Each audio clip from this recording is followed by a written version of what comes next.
I now give the floor to the distinguished representative of Nepal to introduce an address by the head of government. Thank you, Mr. President.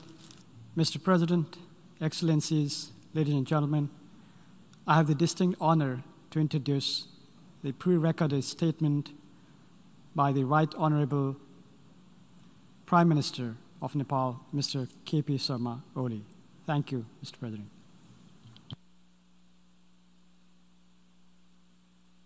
Mr. President, Excellencies, the Head of State and Government, Mr. Secretary General, distinguished delegates, I extend warm greetings to you all from Nepal, the land of Gautam Buddha and Sagarmatha, also known as the Mount Everest. I join with other leaders in expressing our profound grief and agony on the loss of lives around the world due to COVID-19, including in my own country. I congratulate you, Mr. President, and other members of the Bureau on your election and assure you of Nepal's full support. The outgoing President deserves our appreciation for successfully steering the 74th session of the Assembly. We commend the Secretary General, Mr. Antonio Guterres, for his tireless efforts to enable the UN deliver at this difficult time. Mr. President, we are passing through an extraordinary time. The COVID-19 pandemic is confronting us as a crisis of epic proportion. Be it the magnitude of public health crisis, impact on livelihoods and societies, or global economic recession, the fallouts of the pandemic have been colossal. We support the efforts of the United Nations, World Health Organization, and the World Bank Group in leading the global response to the pandemic. In particular, we commend the UN Secretary General for launching the comprehensive response to COVID-19. What matters most in the ongoing health crisis is an easy, smooth and affordable access by all to anti-COVID vaccines after they are developed. Sharing of knowledge and experiences and provision of timely supply of medical equipment and medicines. Protecting lives of the people, both from disease and hunger, is the supreme duty of the governments. While we have deployed all our efforts and resources to that end, international solidarity becomes equally important. It is worrisome that the crisis is unfolding against the backdrop of an already uncertain international order. Geopolitical tensions are resurfacing. Peace and stability still remain an unfulfilled aspiration in many parts of the world. Challenges such as arms race, climate change, and disasters impede the prospect of peace and sustainable development. The invisible virus has only made the severity of these maladies visible. This has further aggravated the trade tensions, global inequality, financial uncertainty, and debt crisis. Multilateral cooperation has been an obvious casualty in the face of unilateral tendencies and protectionist policies. The theme of the future we want and the UN we need resonates very well with the present situation. It is unthinkable to talk about degrading the value of multilateralism at a time when its relevancy becomes more pronounced than ever. Larger global good, not the parochial national interest, should underpin multilateralism and the rule-based order. This historic 75th anniversary of the United Nations is a time to muster a stronger political will for an enhanced international cooperation and solidarity and envision a future that is safer, more equitable and just. Only a collaborative, democratic, science-based and coordinated global partnership will help us face the difficult months and years ahead.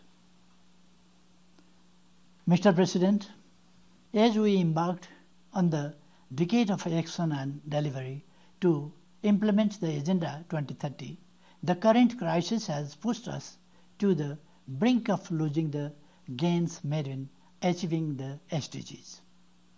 The countries like LDCs, LLDCs and SIDs are facing limitation of resources, social protection and requisite health infrastructures. The distress has been further compounded by the halt in tourism, remittances and disruptions on supply chains and trade. Poverty is increasing, mostly in developing countries, for the first time in the last 20 years. The current crisis threatens hard-earned achievements in key areas, pushing our plan to graduate from the LDC status in peril. In order to prevent inequalities from deepening, timely realization of SDGs should be the fulcrum of our actions, compass of our aspiration, and the signpost of our recovery efforts.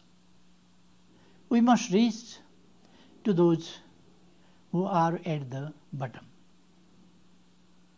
Excellencies, the Secretary General's opening statement rightly highlights the current challenges facing the world and provides a way forward.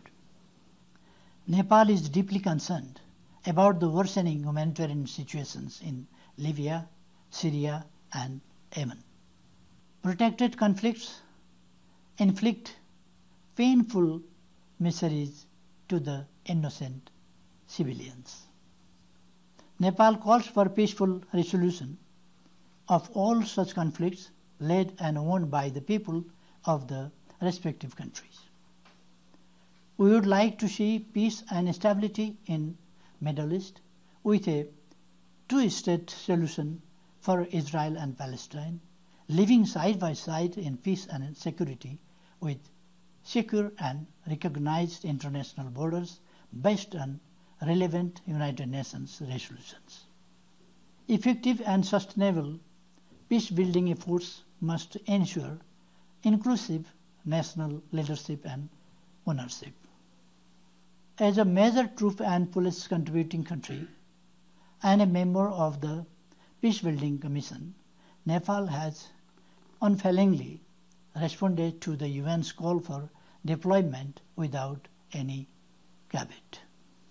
With over 6 decades of partnership in UN peace operations, Nepal's commitment to international peace and stability is stronger than ever. We consider the troops and police contributing countries should have greater share of decision-making position both in headquarters and in the field missions. Safety, security, and dignity of peacekeepers are vitally important as we increasingly engage in complex multidimensional peace operations.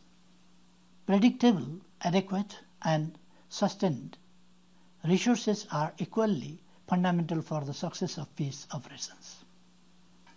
The global community needs to unite against the transnational problems such as terrorism, organized crime, illicit financial flows, human and drug trafficking.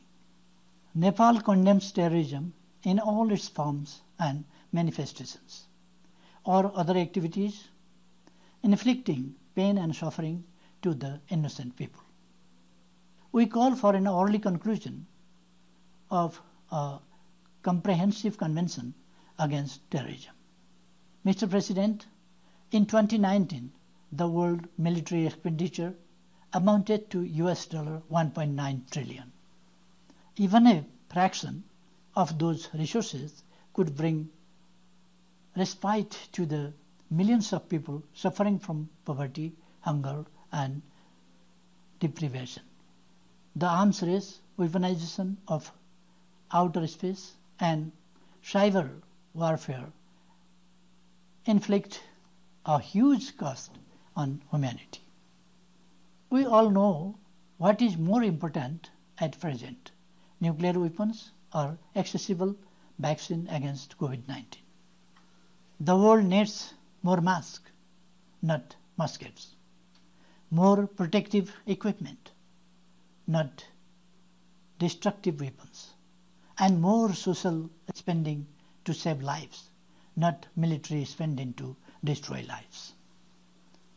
Even when disarmament-related process, including the NPT review conference, are postponed due to the pandemic, the concerned parties must continue to fulfill their treaty obligations to make the world safer.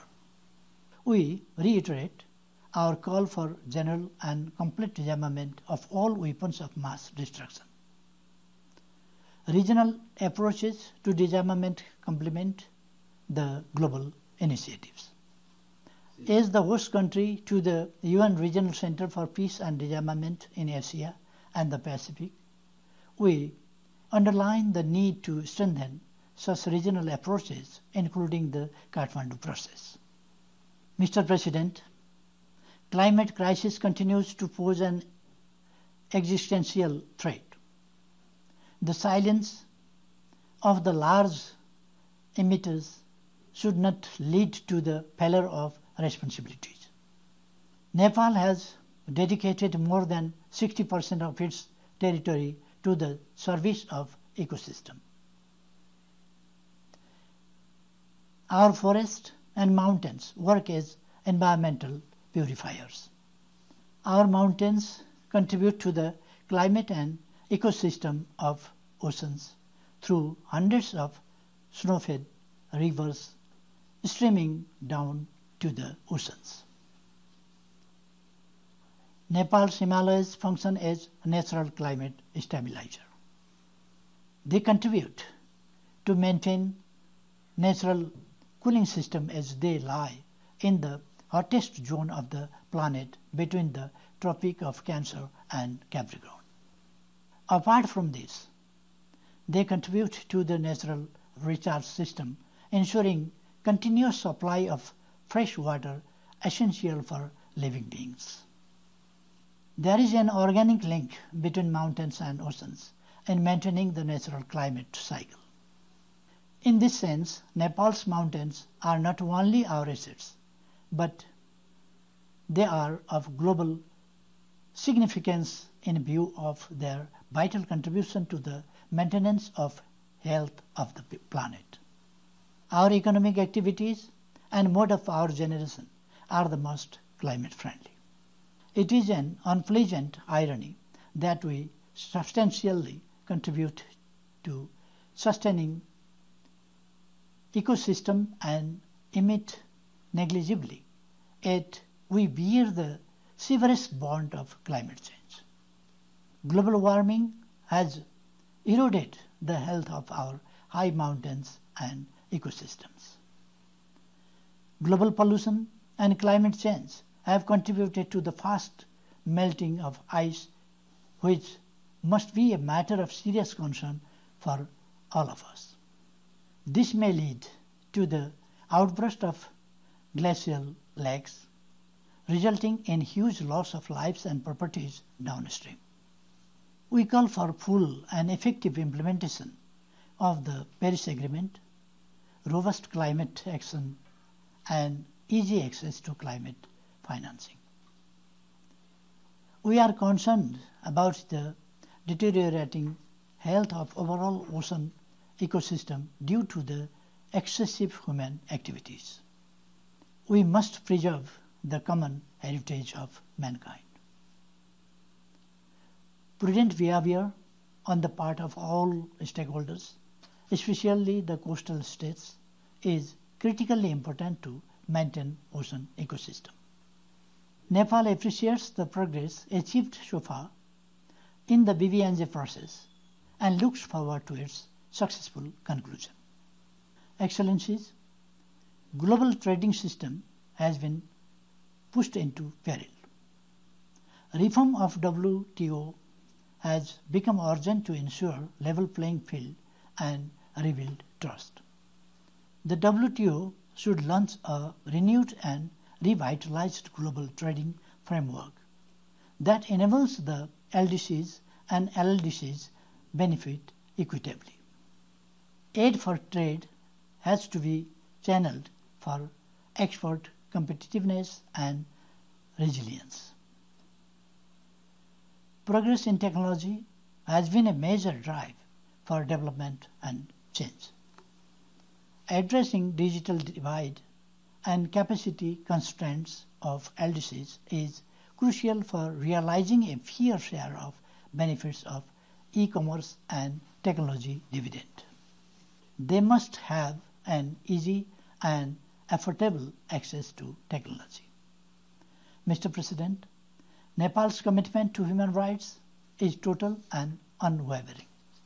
Nepal's democratic constitution guarantees the universally recognized human rights and fundamental freedoms and other principles such as multi-party democratic polity, pluralism, independent judiciary, separation of power, rule of law, proportional representation, periodic elections, and social and economic justice. Nepal does not condone impunity in serious violations of human rights.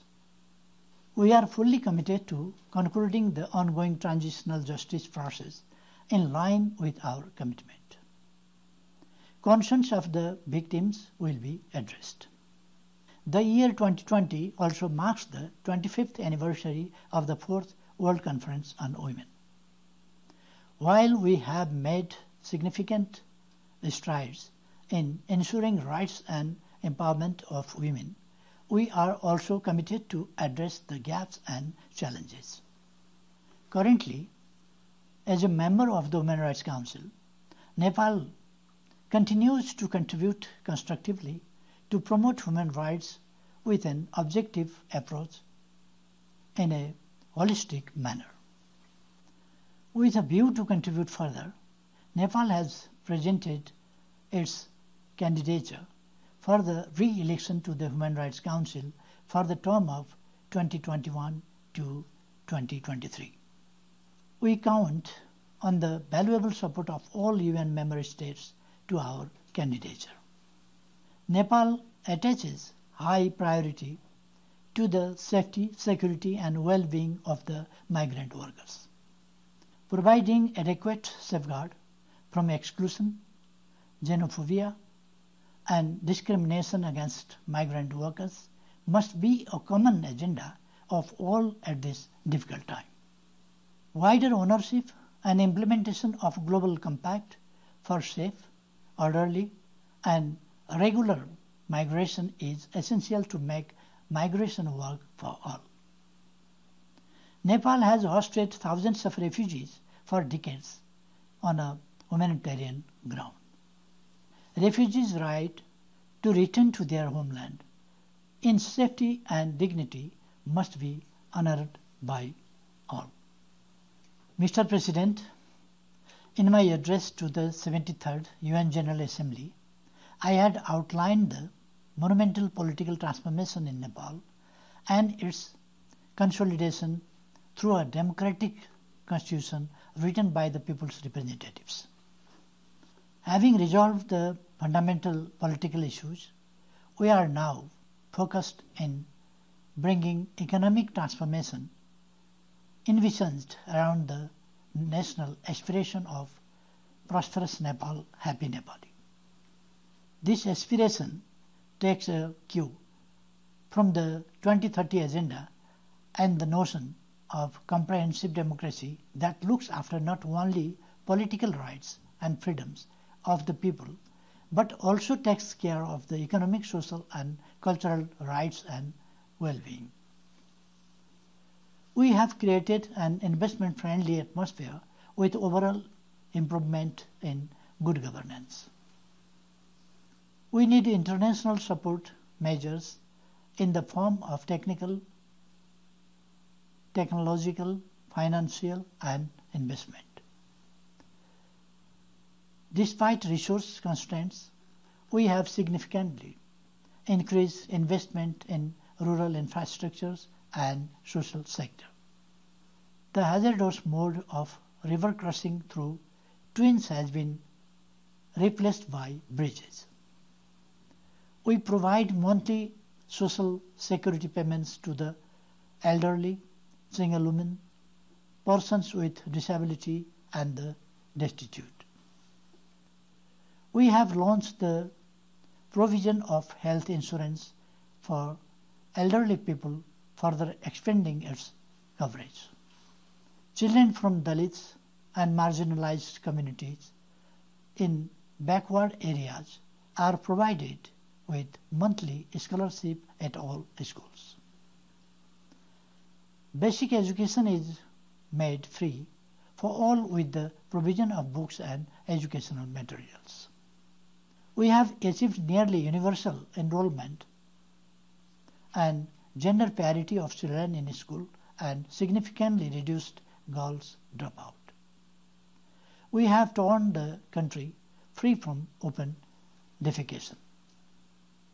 This way, we have started new era of decent way of life. By extending social care and protection, we have made our cities free from street children, street people and beggars. We have healed the wounds of earthquakes. We have reconstructed residential houses, schools, colleges, hospitals and heritage sites. We have also relocated people to safe areas. All these achievements reflect the wider enjoyment of social and economic rights by our people. Mr. President, the Charter of the United Nations, non-alignment, the 5 principles of peaceful coexistence, international law and norms of world peace guide Nepal's foreign policy. We believe in amity with all and enmity with none. Guided by these principles, the government of Nepal is firmly committed to safeguarding Nepal's sovereignty, territorial integrity, and maintaining friendly relations with its neighbors and all other countries in the world. We support an inclusive and fair international order founded on equality, mutual respect, and justice. As a believer in regional economic cooperation, we are playing our due role under the frameworks of SAARC, BIMSTEC, and ACT. Mr. President, the United Nations has an unparalleled scope, legitimacy, and normative impact. Nepal reposes enduring faith in multilateralism with United Nations at the center. We underline the need to reform the UN Security Council to make it more representative, transparent, democratic, and accountable. The principle of sovereign equality must remain at the core of all reform initiatives. We also underscore the importance of the ongoing process of GA revitalization and review of peace-building architecture. Reform must aim at making the UN more efficient, effective, and transparent that complement national efforts to bringing positive change in people's lives, thereby ensuring equal dignity of all peoples. We support the reform measures initiated by the Secretary General and expect that the UN would make significant positive impacts on the neediest countries. Compared to the 1945, the founding year of the United Nations, the world has emerged with better knowledge, more advanced technology, and many other advances in different fields. However, challenges of global scale still persist. This provides greater scope and vision for global partnership. Contrary to this, it is unfortunate that we witness in some quarters lesser desire to work under the multilateral framework. We, the member states, must shoulder the responsibility to strengthen the UN and pursue the path of multilateral cooperation. There is no alternative to this. Just as the United Nations was created in the devastation wrought by the Second World War to lead the world on the path of peace, security, and development, why not we think in the same vein a more prosperous and healthy world in the wake of the invisible yet equally powerful enemy of COVID-19. To conclude, Mr. President, the founders of the United Nations choose peace over war, cooperation over collision, development over deprivation, and human dignity over denigration. At this historic 75th anniversary of our organization, let us recommit to uphold those values and work together in a spirit of cooperation and solidarity to lead the humanity to peace and prosperity. Thank you.